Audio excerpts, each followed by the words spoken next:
So you've considered e-scooters and e-bikes for a cheap mode of transport, but never an electric skateboard because, you know, they seem a bit scary. But electric skateboarding is actually easier than you think. They're just as cheap as e-scooters and don't actually need super smooth roads. In this video, we're looking at an electric skateboard with suspension that could actually change your mind. Welcome back to the VRC, and here we have a tech video featuring the Outdoor Master Cruiser electric skateboard. There's no VR giveaway in this video, but you can win an awesome Engwe M20 e-scooter worth £340 by checking out the video linked in the pinned comment and in the description. The winners of the last giveaway are there too. Reply so we can get you your game. Remember, if you love personal electric transport, then check out my other channel, the EVRC, where the e-scooter giveaway is, and make sure you subscribe. So first of all, let's see how that electric skateboard was packed up. Outdoor Master were not a brand I'd heard of when it came to e-skateboards, and a quick search shows that there aren't many videos about their skateboards and hardly any about this one. When they contacted me offering their skateboard to test, I didn't really expect that much, but it came in a really nice box. Also in the box was the charger, the instruction manual, the adjustment T-tool, and a charger for the remote, which is, I am happy to say, USB-C, and the remote itself. The Outdoor Master e-skate has a 36 volt 4.4 amp hour battery, and that's good for a range of 25 kilometers or 15.5 miles. They have another board called the Booster, which has double the range if that's what you need, but I haven't tested that one. It has a claimed top speed of 40 kilometers per hour or 24 miles per hour, which is faster than most e-scooters of the same price. We'll be testing that later on. It has two 450 watt hub motors, which means that they're inside the rear wheels. More expensive boards tend to have an outboard motor that spins the rear wheels using a belt drive. People pay more for this as it means the rear wheels can be the softer PU wheels like those on the front, which means a bit more comfortable ride. However, maybe the suspension of this board will counteract the firmer ride of the rear hub motor wheels. Let's find out soon. By the way, you heard that right, this skateboard, a slab of 11 layers of Canadian maple and 2 layers of fiberglass, has not one but two 450 watt motors. Now if you consider that most e-bikes have to have 250 watts to be legal, 900 watts is actually insane. That's nearly 1,000 watts on a skateboard that costs less than most 350 watt e-scooters and a lot less than e-bikes with a lot less power. Something else you may have noticed, especially if you've seen a few electric skateboards, is that there doesn't seem to be a battery or speed controller. Usually they're inside quite large boxes on the bottom of the board. Apart from the telltale metal parts coming out from the rear wheels, this looks like a regular longboard. Handy if you live in a place where electric skateboards aren't strictly legal. The battery is actually cleverly contained along the length of the board, and if you look at the grip tape you can just see its outline. It's very clever, but it does mean the board doesn't flex quite as much as others. Flex on an electric skateboard is actually a form of suspension and can result in a smoother ride. So I have to see how ride comfort compares to a standard electric board with batteries on the outside. However, you can see here that it does actually still have quite a bit of flex. Now let's see how I got on when I first jumped on the board. Oh my god. I'm only in speed 3, I'm 80 miles an hour. This feels a lot faster than the other one, dude. The smaller wheels of an electric skateboard should be easier to turn by the motors compared to an e-scooter. Couple that with the 900 watts of power, this should have no problem transporting my 100 kilograms up the hill by my house, where other vehicles have notoriously struggled. 16, up the hill, 17, 18, 19, 20, 21, I don't want to crash into a car. This is ridiculous. So unlike my e-scooter or e-bike reviews, there's no gears, brakes, lights or buzzers to talk about. but it does have a really nice remote control which quickly connects to the board. The board does have an off switch and on switch, but it's not actually needed, as when you turn on the remote and push the board, it automatically turns on and connects really quickly. The remote allows you to switch from speed modes 1 to 4, which take you from 9, 15, 21 and 24 miles per hour. You can change the brake level from level 1 to 4, 1 being very smooth and 4 being quite sudden, and in my experience the brakes are very good. You really need to shift your body weight when you're braking level 4 though, or you could go flying off the front. It's not as natural as braking on, for example, an electric unicycle, because on those you have to move your body back to brake. So you're sort of one with the wheel. However, before you know it, leaning back when braking and leaning forward when accelerating does become second nature on an electric skateboard, or at least I hope it will. I'm getting better! No, you're not. You'll be stone dead in a moment. One nice feature of being able to use the brake to hold the wheel still on an electric skateboard is that it means that as a beginner you can stand on the board confident that it's not going to shoot out from under you. The remote is actually really nice, with a hole to improve the grip, and awesome readout with current speed, charge level of both board and remote, total distance covered, trip distance, and a big arrow telling you which way the board is going to push you. It's very important you pay attention to this, because if you have it set the wrong way, this could happen. Getting used to it now.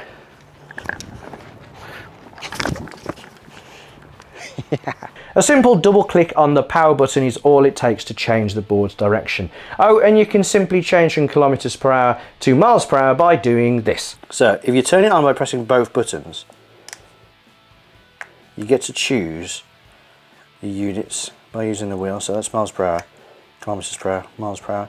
The board has an LYFOC 7 speed controller, which is the same as the Meepo V4. It's known for being a lot smoother than their previous controller, and is also able to recycle braking energy to recharge the battery.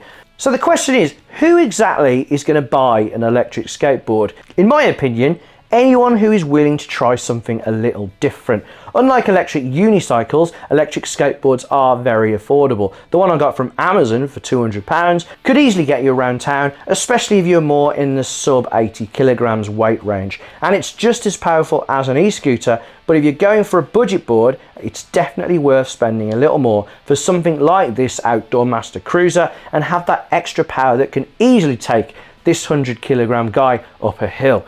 Even if you're not going to use all the power, you can stick it into a level 2 or lower level and cruise around comfortably at the same speed as all those commuting e-scooters. The problem with a cheaper board with one smaller motor is that you'll constantly be running it at max power, which eventually is going to kill the motor or kill the battery. You can feel the power difference, and this is still a budget board, remember. The other one, the Amazon board, is just like super cheap, whereas this one is budget. The difference being, this is like budget quality, whereas the Amazon one is just cheap.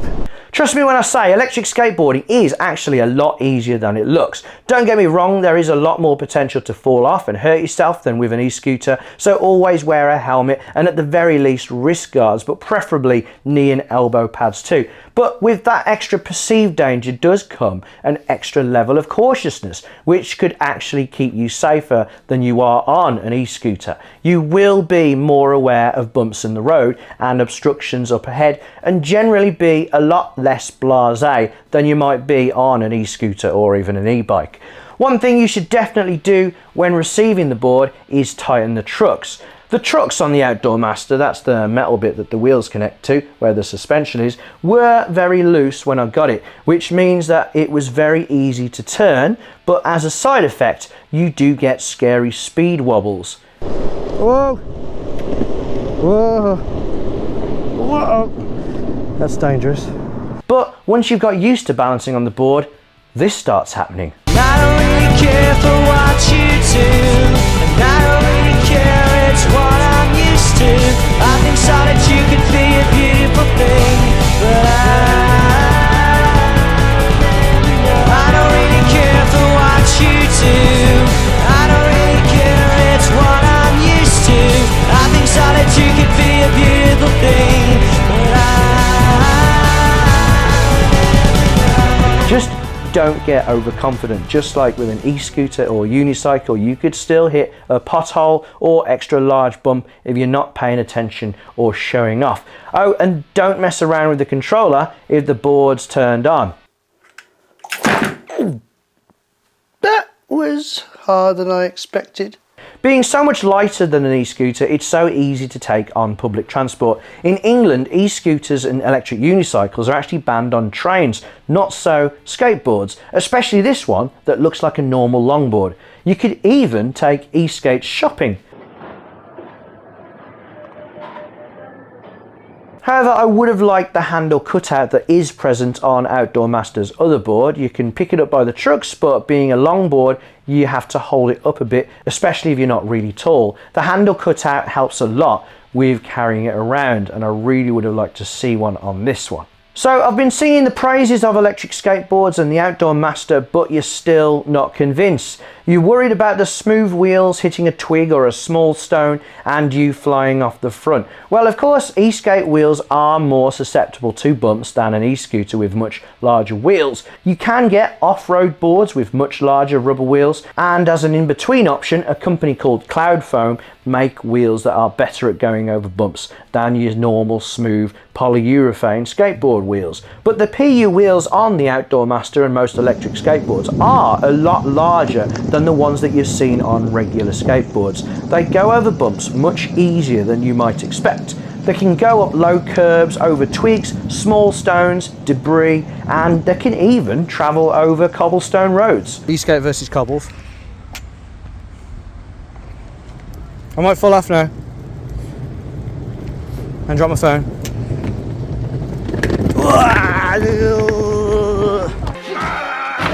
Okay, maybe that needs a little more practice and don't do it at 40 kilometers per hour, but always remain aware of the road surface and traffic, obviously. Adjust your speed accordingly and you will be absolutely fine. And with the suspension on the Outdoor Master, it will be smoother than most. It is quite smooth. Like the bumps, you can feel them, but they're not like jarring.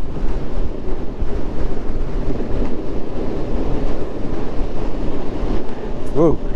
I would love to compare the suspension on the Outdoor Master with the softer wheels of, say, Meepo's V4S, which are similar to those from Cloud Foam. I'd love to see which of the two actually helps more with a smoother ride. As it is, the suspension definitely made for a smoother ride than my other board. It did seem a bit clicky at first, but that soon went away. I think it's only a matter of time until someone releases a flexible board with softer tyres and suspension to make the ultimate cruising e-skate without oversized off-road tyres, which can massively reduce the range of a board. But until then, I can definitely recommend the Outdoor Master Cruiser. It's a budget board in a premium package with more than enough power for fun around the park or a commute in the city with questionable road surfaces. If you're looking to enter the world of electric skateboards, which you definitely, in my opinion, should be, and don't want to break the bank, then the Outdoor Master Cruiser should be high on your list of considerations. I love the speed, I love the look of the board, I love the way they've hidden those electric parts so it really does look very similar to a normal non-electric board. I'll leave a link to the Outdoor Master below so you can check it out for yourself. I'm definitely going to be using this skateboard to get around a lot more. Not only is it efficient, especially with fuel prices these days, it is a hell of a lot of fun. I'll leave a link to the Outdoor Master below so you can check it out for yourself. If you use the code EVRC15, then you'll also get another 10% off the board. If you'd like to see more of the Outdoor Master Cruiser, it will be appearing again on my EVRC channel, maybe in some drag races with other vehicles, so be sure to subscribe to that. You have until we hit 1,000 subscribers to win that Engwe M20 e-scooter. Again, there is a link to that in the description below and in the pinned comment.